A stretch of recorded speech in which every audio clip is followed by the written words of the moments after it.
মনে হয় আজকে প্রথমে এই কথাটা বলতেছি। আমি জীবনে বহু মানুষকে স্বপ্নে দেখেছি, কিন্তু আমি আল্লামা সাঈদীকে যত রাত দেখেছি, এত বেশি স্বপ্ন আমি পৃথিবীর কাউকে দেখিনি।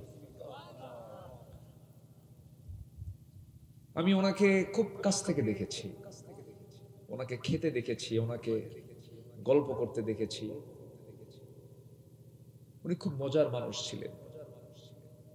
একদিন একটা সফরে ইফতার মাহফিল, লিফটের ভিতরে আমরা দুজন, ড্রাইভার নিচে, আমাকে বলে, আলামিন আমাকে ইফতার দেওয়ার আগে আমার ড্রাইভারটা যদি ইফতার পায়। সুবহানাল্লাহ বলবেন। রাসূল বলেছেন বিদায় হজের ভাষণে, তুমি যা খাবে তোমার অধীনস্থকে তাই খাওয়াবে, তুমি যা পড়বে তোমার অধীনস্থকে তাই পড়াবে। উনি আমাকে বললেন, আমি ইফতার পাই আর না পাই, আমার ড্রাইভারটা যেন আগে পায়। চিন্তা করেন।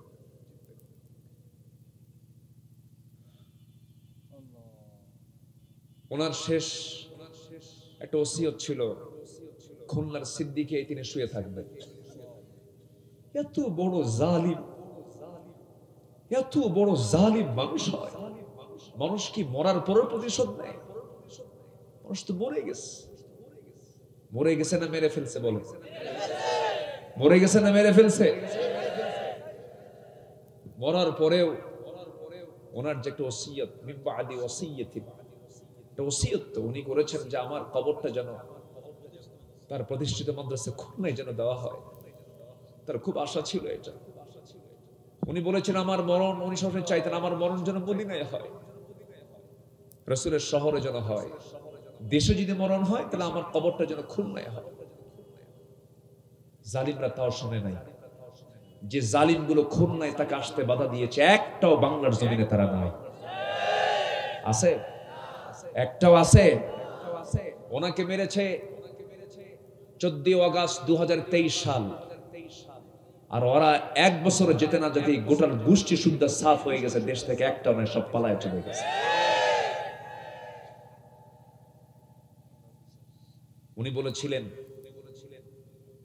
গাছের গোড়ায় কি করবো, নাড়া দেব, মামা বাড়ি দিল্লি গিয়ে পড়বো। কত বড় আল্লাহওয়ালা দেখেন। দিল্লি বাড়ি, কিন্তু দিল্লিতে কিন্তু কোনো বোন নাই, কোনো ছেলে নাই, কোনো ভাগ্নি নেই, কোনো আত্মীয় স্বজন কিন্তু নাই দিল্লিতে। আত্মীয় স্বজন হলো লন্ডনে। বিয়ে বাড়ি তো দেশে বানায় নাই। বিয়ে বাড়ি কোথায়? আমেরিকা। মুসলমান আপনাকে মুসলমান, ওনার আত্মীয় স্বজন সবগুলো মুসলমান না খ্রিস্টান ইহুদি? হ্যাঁ, এদিকে কিন্তু উনি তাহাজ্জুদ নামাজ পড়েন। কথা বুঝবেন তো, আন্দারে পড়ে না।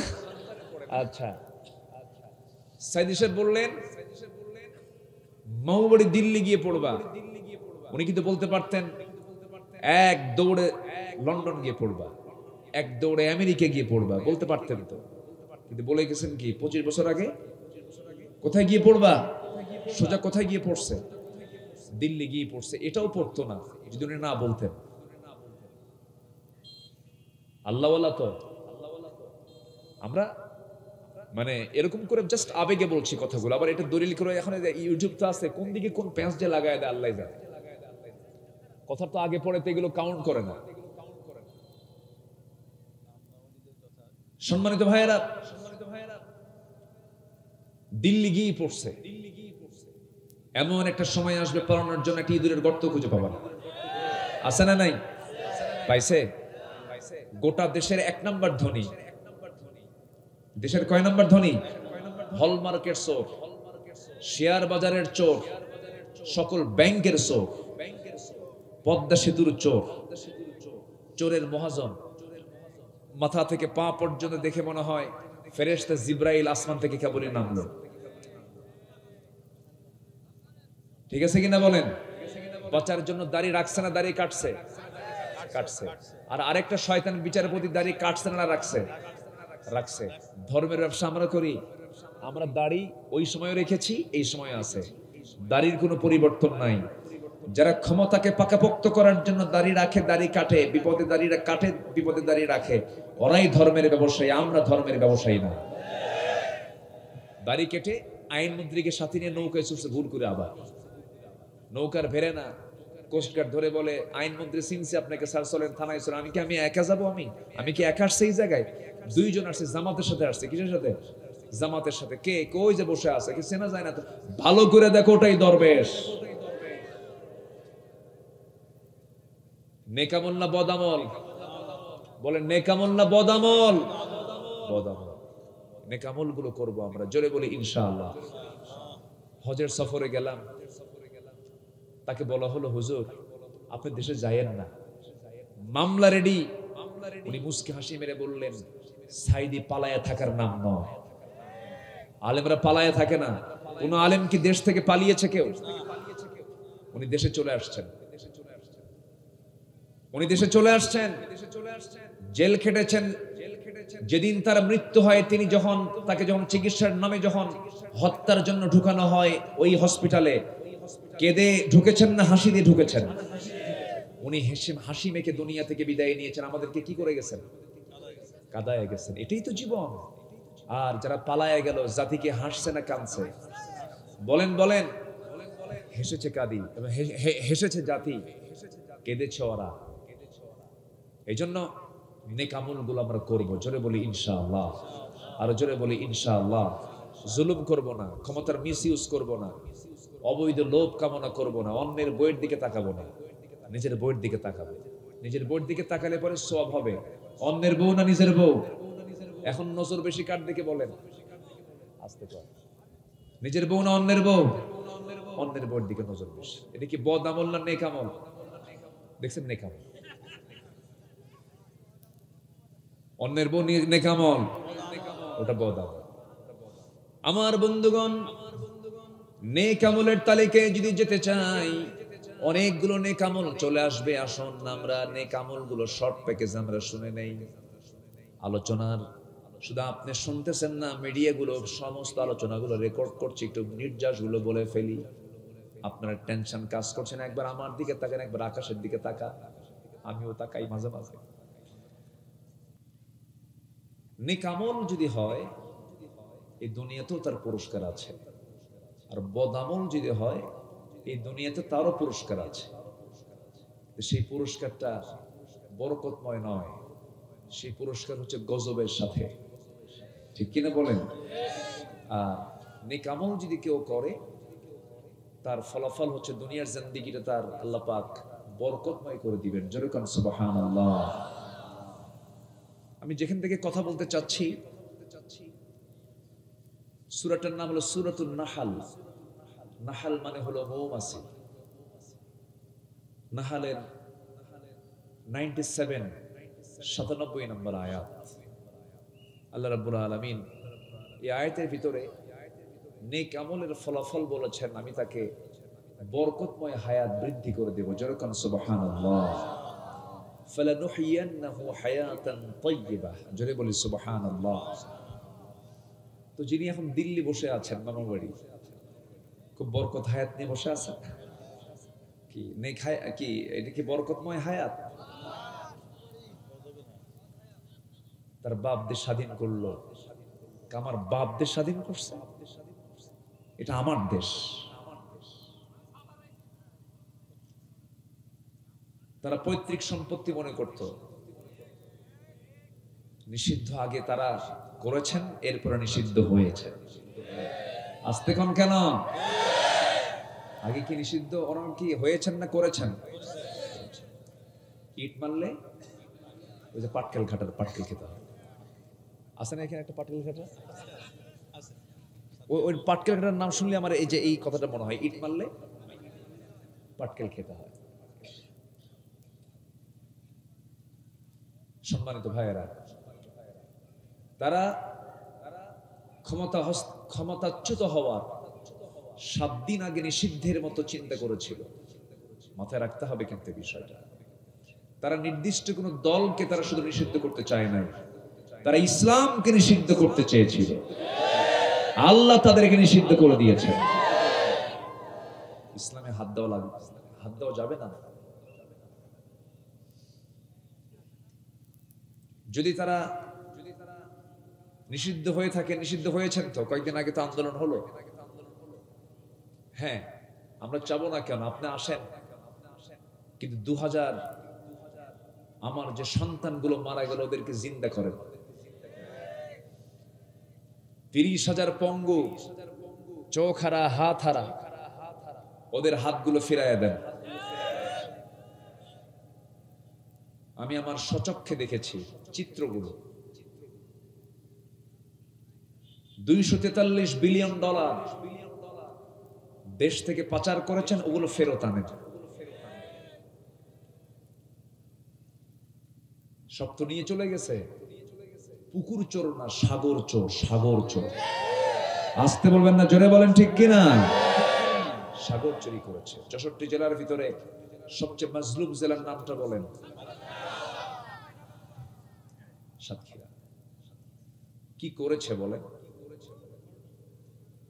একটা এমপি, আমি সাধারণ জনগণ বাদ দিলাম, একটা নির্বাচিত জনপ্রিয় এমপি, শুধু সাধারণ এমপি নন, উস্তাদুল আসাতিদা, হাজার হাজার আলেমের উস্তাদ তিনি।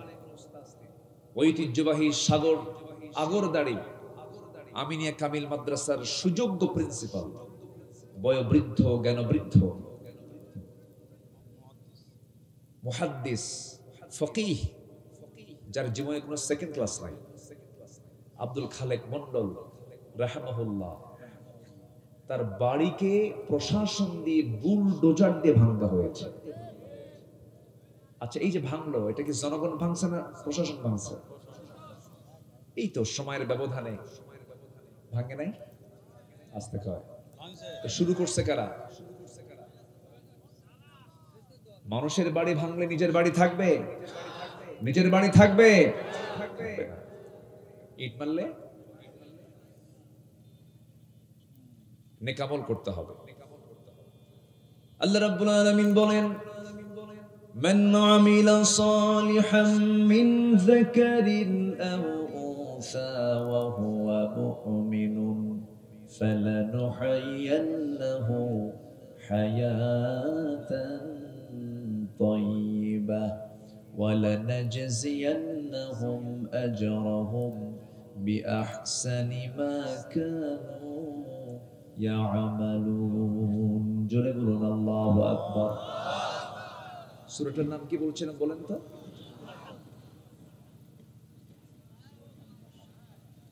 কি আওয়াজ হয়? মানে মনে হচ্ছে মেঘ ডাকতেছে না, কিরকম মনে হলো? জি, একটু ঠিকঠাক করেন। আমি ধমক দিচ্ছি না, কারণ ধমক দিলে আরো নষ্ট বেশি হবে। আমি ঠান্ডা আছি, উনিও চেষ্টা করুক, আমরাও দেখি। কষ্ট পাচ্ছেন নাকি আপনারা? এই থানার নাম কি? মানে হতাশার কোনো শোনেন না আপনারা? কিছু আশার কিছু কথা শুনি, আশা শুনি, আলহামদুলিল্লাহ বলেন। হতাশার কোনো বাণী এলাকার মানুষ শোনে সবসময়? কিসের বাণী? আশার বাণী, আশা শুনি।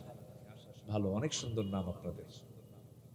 কিন্তু ওইদিকে আবার ঢুকলে প্রথমে দেব, সাতক্ষীরায় ঢুকলে প্রথমে দেব, এরপরে কালী, এরপরে শ্যাম। দেব, কালী, শ্যাম। আছে কিনা বলেন? দেবহাটা, কালীগঞ্জ, শ্যামনগর।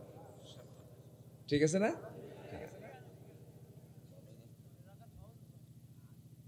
আবার ওইদিকে আবার মুন্সি দিয়ে শেষ হয়েছে। দেব, কালী, শ্যাম, পরে মুন্সি। মুন্সি আছে? আছে কিনা বলেন? আছে কিনা বলেন? এই দেশ মোল্লার দেশ, এটা মোল্লার দেশ, মোল্লার দেশ। মোল্লাকে নিয়ে বহু ষড়যন্ত্র করেছে ওরা। মোল্লার দোষ শুধু মসজিদ পর্যন্ত নয়, মোল্লারা এখন বঙ্গভবন পর্যন্ত যাওয়া শিখেছে। এটা এটা আগের রেকর্ড। মাঝখানে আমরা একটু মানে আলেম সমাজকে ব্রিটিশদের ষড়যন্ত্রের মধ্য দিয়ে একটু দূরে ঠেলে দিয়েছিল। এখন আলেমরা সব বোঝে, আলেমরা সচেতন, সব দেখা শেষ করেছেন। একবার একটু ক্ষমতা আলেমদের হাতে দিয়ে দেন। কোরআন দিয়ে দেশ চলুক, সবাই চান না আপনারা? যারা কোরআন দিয়ে দেশ চায় না, দেশ চলুক এটা চায় না, কিন্তু মুসলিম, সে প্রকৃত মুসলমান এখনো হতে পারে নাই। আমরা সব দেখা শেষ করেছি। বৃহৎ 4টা দল এই দেশে, সবাই সচেতন, সবাই বোঝেন। যে লোকটা বলে আমি রাজনীতি করি না, ওটা শয়তান। যে বলে আমি রাজনীতি করি না, আমি নিরপেক্ষ। নিরপেক্ষ শব্দটার উৎপত্তি হলো শয়তান থেকে। আমাকে একটা পক্ষ নিতে হবে, সেটা কার পক্ষ বলেন? আসতে বলবেন না, কার পক্ষ? ফাইন্না হিজবাল্লাহি হুমুল গালিবুন, আল্লাহর দলরাই বিজয়ী হবে। সম্মানিত ভাইয়েরা, সব দল দেখা শেষ। 16 বছর, 9 বছর, 25 বছর, বুঝতেছেন তো? বুঝতেছেন কিনা? 16 বছর, 9 বছর, 25 বছর, গভর্নমেন্টের কয়েক বছর। 16 বছর যারা শাসন করেছে তাদেরকে দেখেছি আমরা, সব দেখা শেষ। কোরআনের ন্যূনতম একটা আইন তারা পাশ করেনি। আবার প্রেজেন্ট যারা ক্ষমতায় আছেন তাদের কাছে এসে নারী কর্মীরা বলতেছে যৌন কর্মীদের শ্রমিকের অধিকার দিতে হবে। এখনো ঘাপটি মারা নাস্তিক আছে না নাই বলেন? এখনো ঘাপটি মারা নাস্তিক কিন্তু আছে। 1 লক্ষ যৌন কর্মী এই দেশের সন্তান তারা। আমি হলফ করে বলতে পারি তারা স্বেচ্ছায় যৌন কর্মীর পথ তারা বেছে নেয় নাই। তারা ব্ল্যাকমেইলের শিকার হয়ে, প্রতারণার শিকার হয়ে তারা এই পথ বেছে নিয়েছেন। কোন সচেতন নারী এই পথ বেছে নিতে পারে না। ভাবতে হবে 90% মুসলমান অধ্যুষিত বাংলাদেশ, এই দেশে এমন জাতীয় কোন সিদ্ধান্ত জনগণ কখনো মেনে নিতে পারে না। এগুলো না বুঝে এগুলো বলে উন্মুক্ত গর্ভপাত, বলে যে পুরুষে আসুক সন্তান হয়ে যাক, যেরকম নাউজুবিল্লাহ। এটা কি মুসলমানের কাজ? মুসলমানরা এগুলো বিশ্বাস করতে পারে? এগুলোর জন্য প্রমোট করা হচ্ছে, এগুলোর জন্য বলা হচ্ছে। সেই কমিটিতে একটা আলেমের নাম নাই। নারী অধিকারের সেই কমিটিতে একটা আলেমের নাম নাই। সম্মানিত ভাইয়েরা, সম্মানিত বন্ধুগণ, বলা হচ্ছে সব পুরুষের ক্ষমতা ভেঙ্গে করার সমতা। ওরা বলতেছে যে পুরুষের ক্ষমতা বেশি। আচ্ছা বলেন তো, এই দেশ চালাইছে পুরুষ বেশি না মহিলা বেশি?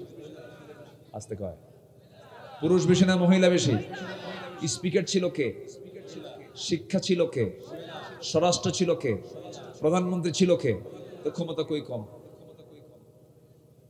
বলেন, ক্ষমতা কম?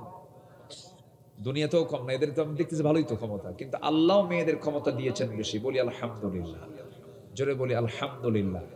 ক্ষমতা মানে কি জানেন? সম্মান দিয়েছেন আল্লাহ পাক পুরুষের চাইতে নারীকে বেশি। জোরে কোন সুবহানাল্লাহ। জান্নাত কোথায়? আপনারা চলে যাচ্ছেন কেন?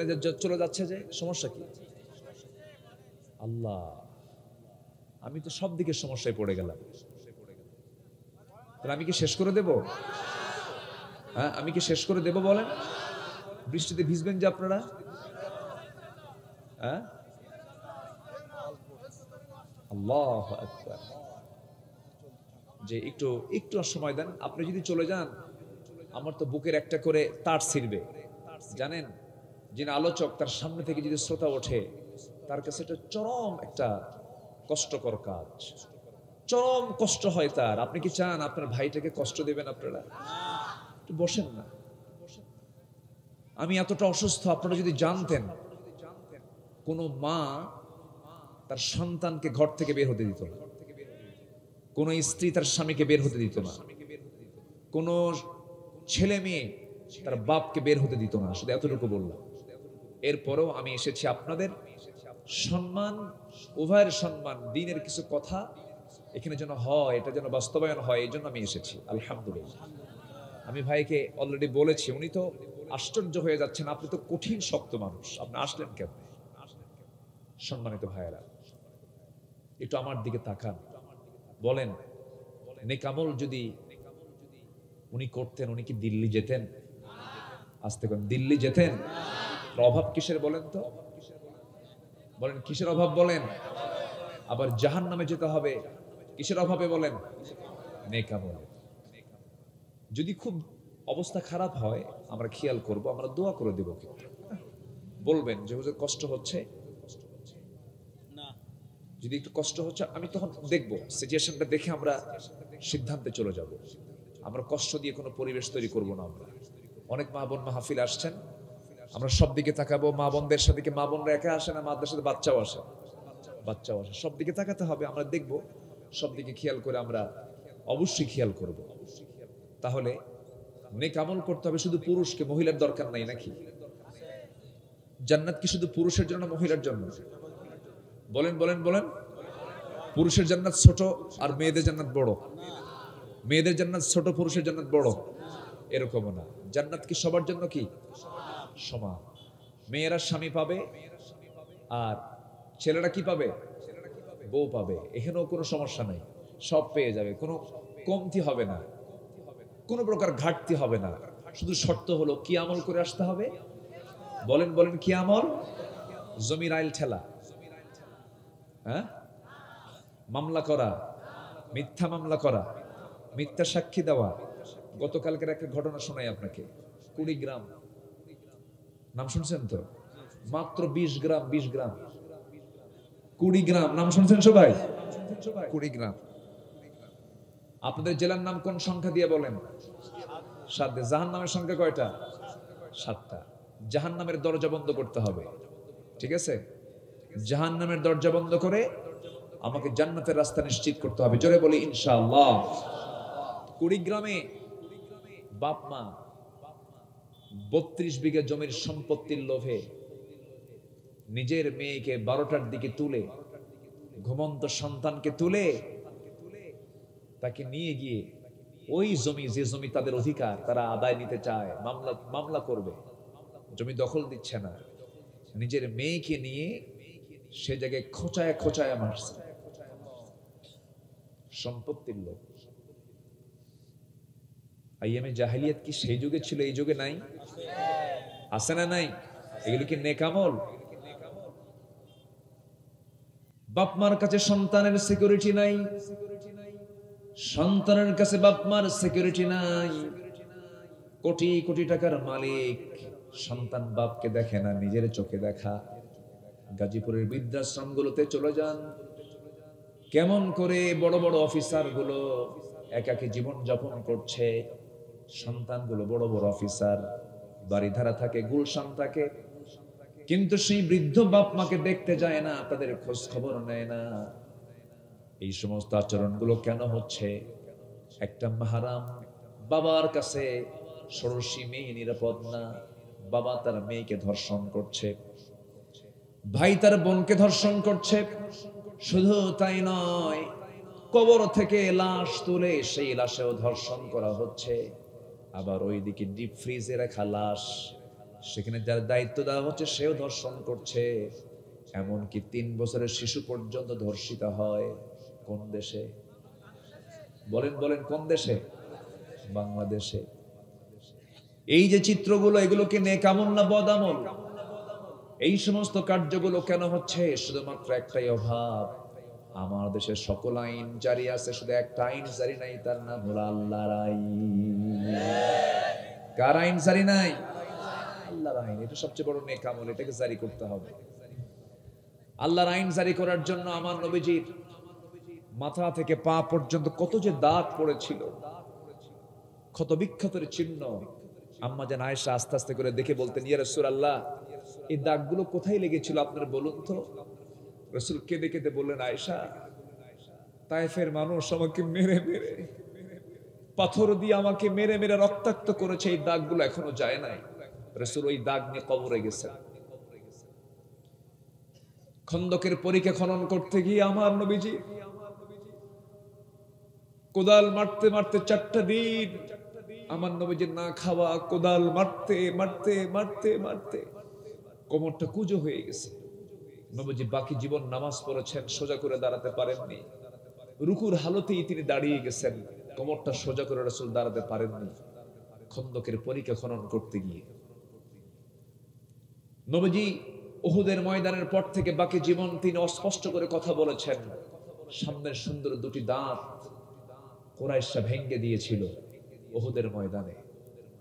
দিন কায়েমের জন্য যদি বিশ্বনবী, যাকে রাহমাতুল লিল আলামিন বলা হয়, যার জন্য 7 আকাশের দরজা খোলা হয়, যার জন্য আল্লাহ তাআলা আকাশের একখণ্ড মেঘ তার মাথার উপরে রেখে দিতেন, যে বিশ্বনবীর সম্মানে ছোট্টবেলায় শিশু মুহাম্মদ সাল্লাল্লাহু আলাইহি ওয়াসাল্লাম, তার মা তাকে সময় দেন না, স্বামীর কথা বারবার মনে হয়।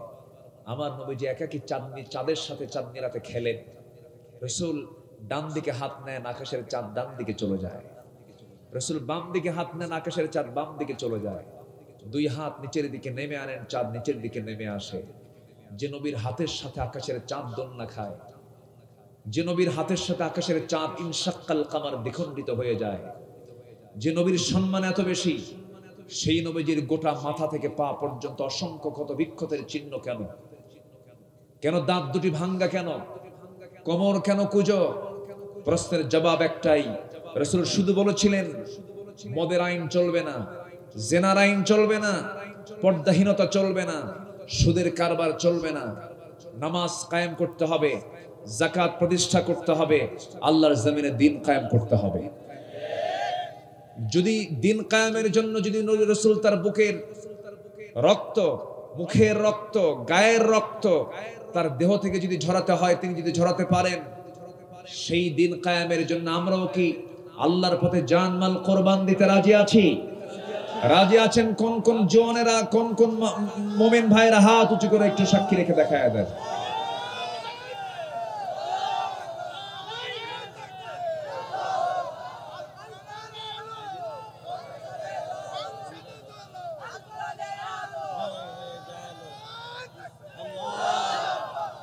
আল্লাহ কবুল করুন, জোরে বলি আমিন, আরো জোরে আমিন। সব নেক আমলের বড় নেক আমল হলো আল্লাহর জমিনে দ্বীন কায়েমের সংগ্রাম করা। মাহফিল আসছেন গাড়িতে করে, বাম দিকে না ডান দিকে? বলেন কোন দিক করে আসছেন? বলেন বলেন। আল্লাহ চলতে বলছে কোন দিকে? আপনি পীর সাহেব মানুষ, ডান দিকে হাঁটেন, চলেন, পারবেন না মামলা খাবেন? বলেন বলেন বলেন, কি দেবে মামলা? বলেন। আপনি যত বড় পীর বুজুর্গ হন না কেন, মামলা খাবেন। আল্লাহর আইন মানতে যাবেন, রাস্তায় মামলা খাবেন, ট্রাফিক আপনাকে মামলা দেবে, পারবেন না। আপনি সুদ খান না, কিন্তু সুদ যে আপনার সুদের সঙ্গে জড়িত না আপনি বলতে পারবেন না। প্রত্যেকটা মানুষ, এদেশের 20 কোটি মুসলমান পরোক্ষভাবে সুদের সঙ্গে জড়িত। যত বড় বুজুর্গ হন আপনি পারবেন না সুদ থেকে মুক্ত রাখতে। আপনি চোখের জেনা করবেন না, জেনা করতে হবে। ডান দিকে তাকাবেন মহিলা, বাম দিকে তাকাবেন মহিলা, সামনে তাকাবেন মহিলা, উপরে তাকাবেন তাও মহিলা, নিচের দিকে তাকাবেন তাও মহিলা। ইসলাম কায়েম হলে এগুলো গুনাহ করার কোনো সুযোগ, সুদের কোনো সুযোগ, জেনার কোনো সুযোগ থাকবে না। তাহলে সব নেক আমলের বড় নেক আমল হচ্ছে প্রত্যেককে সিদ্ধান্ত নিতে হবে আল্লাহর দলে শামিল হয়ে আল্লাহর জমিন, আল্লাহর দ্বীন কায়েমের সংগ্রাম করা।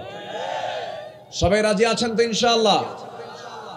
এই কথা বললে আমরা হয়ে যাই রাজাকার, আমরা হয়ে যাই মৌলবাদী, আমরা হয়ে যাই ক্ষমতা লোভী। আমাদেরকে ক্ষমতা লোভী বলে, মানে কয় কি জানেন, মানে দেশ চালাবো আমরা, আপনারা দোয়া করে দিবেন, দোয়ার জন্য আপনাদেরকে রাখছি, আপনারা ক্ষমতার জন্য। অথচ রাসূল নিজে বলেছেন ওয়াজআলনি মিন লাদুনকা সুলতানান নাসিরা, আয় আল্লাহ তাআলা তুমি আমাকে রাষ্ট্রীয় ক্ষমতা দাও। এই কথা যদি বলা হয়, ওরা যদি বলে আমরা ক্ষমতা লোভী, আসল ক্ষমতা লোভীর গালি পড়ে যায় আমার নবীর দিকে। ক্ষমতায় থাকবে চোর না ভালো মানুষ? 54 বছরে যারা ক্ষমতায় ছিল তারা কি? আমি কিন্তু কই নাই, আপনারাই বলতেছেন। 54 বছরে যারা ক্ষমতায় ছিল তারা কি? কিছু লোক কয় চোর, কিছু লোক কয় ডাকাত। ঠিক আছে, ভালো। 243 বিলিয়ন ডলার কম কথা? এতগুলো টাকা সব পাচার করে নিয়ে চলে গেছে।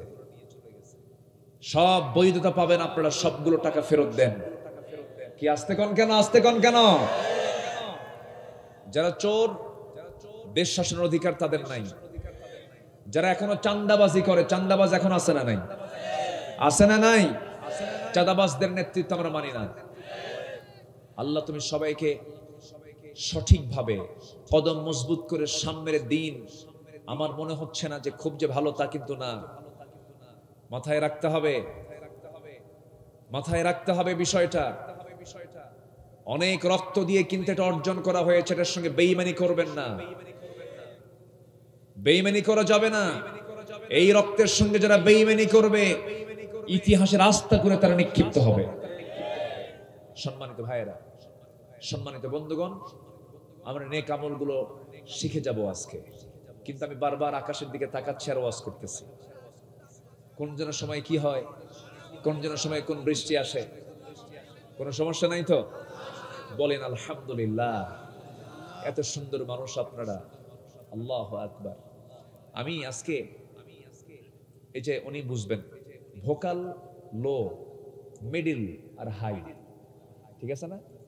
ভোকাল তিনটা হয়, একটা হচ্ছে লো, এটা সুন্দর, মিডিল সুন্দর, আর হাই হচ্ছে হুঙ্কার। হাইটা কি? হুঙ্কার। এই হুঙ্কারটা আজকে আমার হবে না। হুঙ্কার দিতে গেলে যেখানে আমার ক্ষত, আমি যে অসুস্থ, সেখানে গিয়ে আমার ধাক্কা লাগতেছে, আমি পারছি না। এই জন্য লো এবং মিডিল এই ভোকালি আমি আজকে থেকে আমি শেষ করব। হয়তো অনেকে ভাববেন হুজুর আজকে এরকম করে কথা বলছে কেন, কিন্তু এটা আমি একটু আজকে প্রকাশ করি। আমি নেক আমলগুলোর তালিকাটা আজকে আমি আস্তে আস্তে করে শেষ করার চেষ্টা করব। জোরে বলি ইনশাআল্লাহ। নেক আমল করলে দেশ থেকে যাওয়া লাগবে না, দিল্লি যাওয়া লাগবে না। নেক আমল করলে দেশেই থাকা যাবে, বলি আলহামদুলিল্লাহ। 2009 সালে আমার প্রথম হজের সফর, আল্লাহর মেহেরবানি, আমি আল্লামা সাইদিকে সফরে পেয়েছিলাম। উনি আমাকে খুব ভালোবাসতেন, ভাইটা জানে। ওনার প্রতিষ্ঠিত মাদ্রাসা, ওনার প্রতিষ্ঠিত খুলনা, উনি চয়েস করতেন যে আমার মাদ্রাসায় আব্দুল্লাহ আল আমিন আসবে। আমি ওনার চয়েসের বক্তা। উনি জেলখানা থেকে আমাকে খুব পছন্দ করতেন।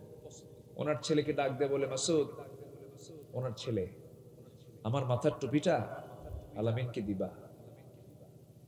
উনি দিতে ভুলে গেছেন, 2 বার গেছে পড়ে, তুমি কি দিছো? না, এবার কিন্তু মনে করে দিতেই হবে। আমাকে ফোন দিয়ে বলে, ভাই আব্বা বারবার বলতেছে আপনাকে টুপিটা দেওয়ার কথা, আমি ভুলে গেছি, এবার যদি না দিয়ে যাই তাহলে পিটন খাবো। আপনি কোথায়? ওনার ব্যবহৃত একটা টুপি জুব্বা আমাকে দিয়ে বলেছেন যে সেজন্য আমার জন্য দোয়া করো। আমি মনে হয় আজকে প্রথম এই কথাটা বলতেছি। আমি জীবনে বহু মানুষকে স্বপ্নে দেখেছি, কিন্তু আমি আল্লামা সাইদিকে যত রাত দেখেছি, এত বেশি স্বপ্ন আমি পৃথিবীর কাউকে দেখিনি। আমি ওনাকে খুব কাছ থেকে দেখেছি, ওনাকে খেতে দেখেছি, ওনাকে গল্প করতে দেখেছি। উনি খুব মজার মানুষ ছিলেন। একদিন একটা সফরে ইফতার মাহফিল, লিফটের ভিতরে আমরা দুজন, ড্রাইভার নিচে, আমাকে বলে, আলামিন আমাকে ইফতার দেওয়ার আগে আমার ড্রাইভারটা যদি ইফতার পায়। সুবহানাল্লাহ বলবেন। রাসূল বলেছেন বিদায় হজের ভাষণে, তুমি যা খাবে তোমার অধীনস্থকে তাই খাওয়াবে, তুমি যা পড়বে তোমার অধীনস্থকে তাই পড়াবে। উনি আমাকে বললেন, আমি ইফতার পাই আর না পাই, আমার ড্রাইভারটা যেন আগে পায়। চিন্তা করে।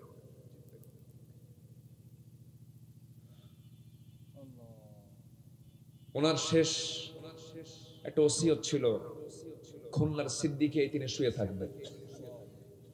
এত বড় জালিম, এত বড় জালিম মানুষ হয়? মানুষ কি মরার পরেও প্রতিশোধ নেয়? মানুষ তো মরে গেছে।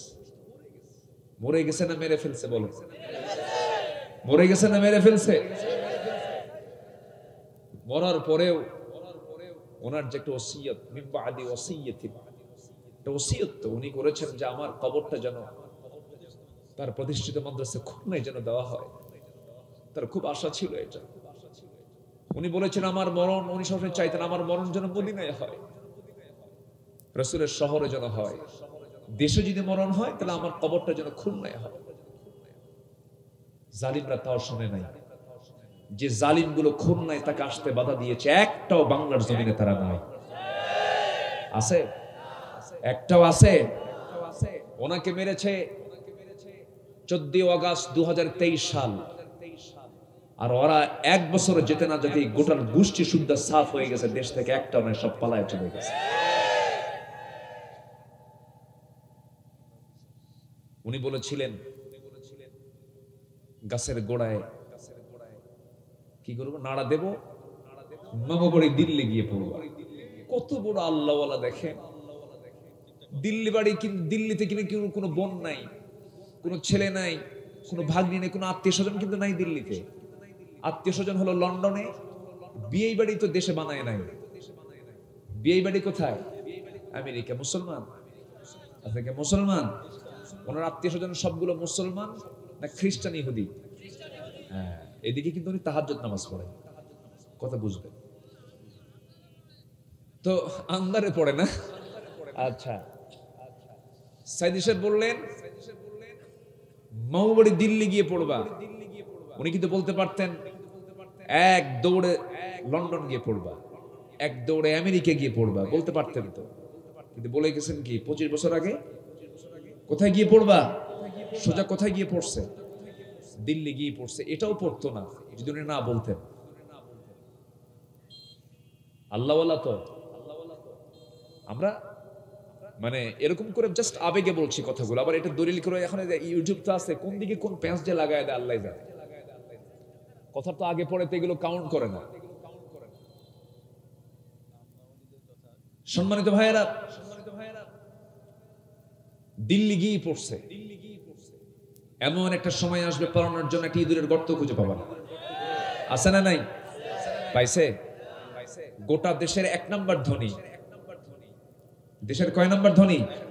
হলমার্কের চোর, শেয়ার বাজারের চোর, সকল ব্যাংকের চোর, পদ্মা সেতুর চোর, চোরের মহাজন। মাথা থেকে পা পর্যন্ত দেখে মনে হয় ফেরেশতা জিব্রাইল আসমান থেকে কেবলই নামলো। ঠিক আছে কিনা বলেন? বাঁচার জন্য দাড়ি রাখছে না দাড়ি কাটছে? কাটছে। আর আরেকটা শয়তান বিচারপতি দাড়ি কাটছে না রাখছে? রাখছে।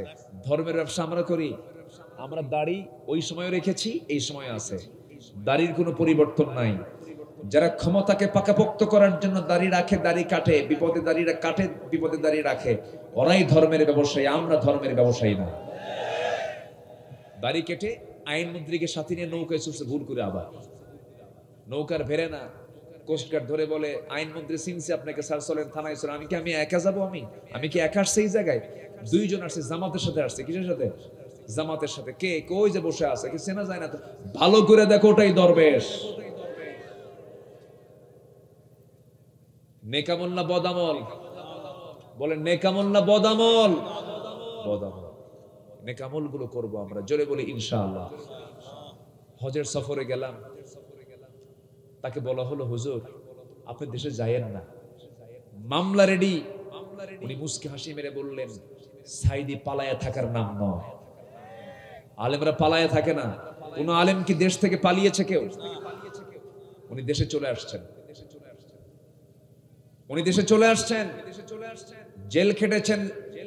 যেদিন তার মৃত্যু হয়, তিনি তাকে যখন চিকিৎসার নামে যখন হত্যার জন্য ঢুকানো হয় ওই হসপিটালে, কেঁদে ঢুকেছেন না হাসি দিয়ে ঢুকেছেন? উনি হাসি মেখে দুনিয়া থেকে বিদায় নিয়েছেন। আমাদেরকে কি করে গেছেন? কাদায় গেছেন। এটাই তো জীবন। আর যারা পালায় গেল, জাতিকে হাসছে না কাঁদছে? বলেন বলেন। হেসেছে কাদি, হেসেছে জাতি, কেঁদেছে ওরা।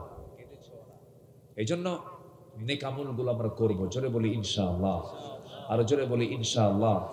জুলুম করব না, ক্ষমতার মিস ইউজ করবো না, অবৈধ লোভ কামনা করব না, অন্যের বইয়ের দিকে তাকাবো না, নিজের বইয়ের দিকে তাকাবো।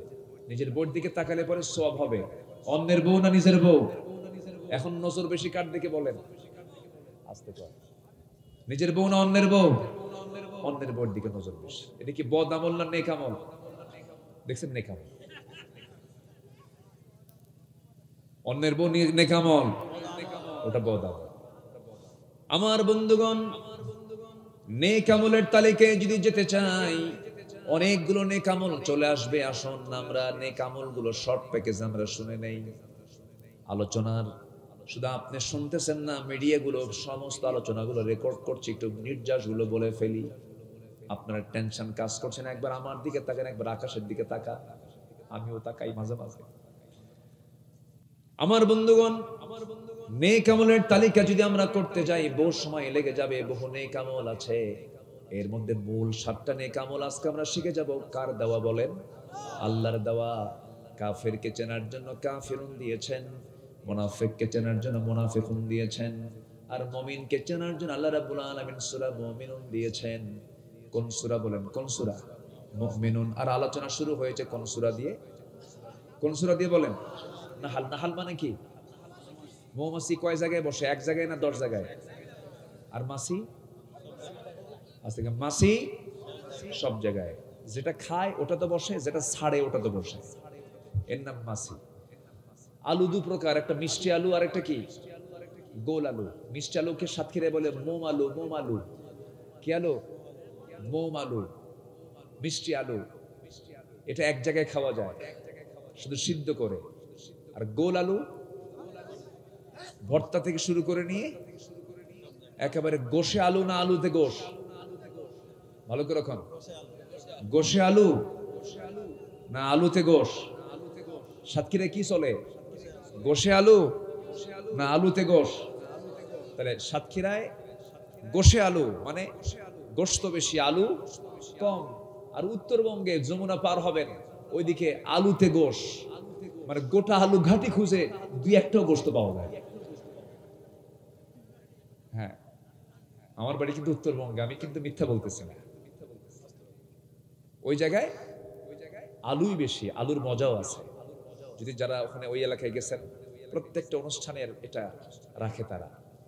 বড় হয়তো ধরেন 50,000 লোকের আয়োজন, মেরে দিছে একটা গরু দিয়ে, একেবারে এক গরু মাত্র, বুঝেন নাই? আর দিছে কয়েকশো মন আলু। বাহ, যা পাস আর পাস, না পাস না পাস। ওটা হচ্ছে আলুতে গোশ, আর সাতক্ষীরা কি গোশে আলু। তাহলে এই গোল আলু সব জায়গায় আছে না নাই? মিষ্টি আলু এক জায়গায়, মাছি সব জায়গায় আছে না নাই? আর মৌমাছি এক জায়গায়। আমরা কি মাছি হব না মৌমাছি হব? আমরা আলু হব গোল, না মিষ্টি আলু হব? মিষ্টি আলু হব। জোরে বলি ইনশাআল্লাহ। এটার নাম মুমিন। এটার নাম কি? মুমিন। বৃষ্টি আসতেছে, আমি জুলুম করতেছি মনে হয় আপনাদের উপর। 7টা কাজ করতে হবে আমাদের। নাম্বার 1 হলো قد أفلح المؤمنون الذين هم في صلاتهم خاشعون والذين هم عن اللغو معرضون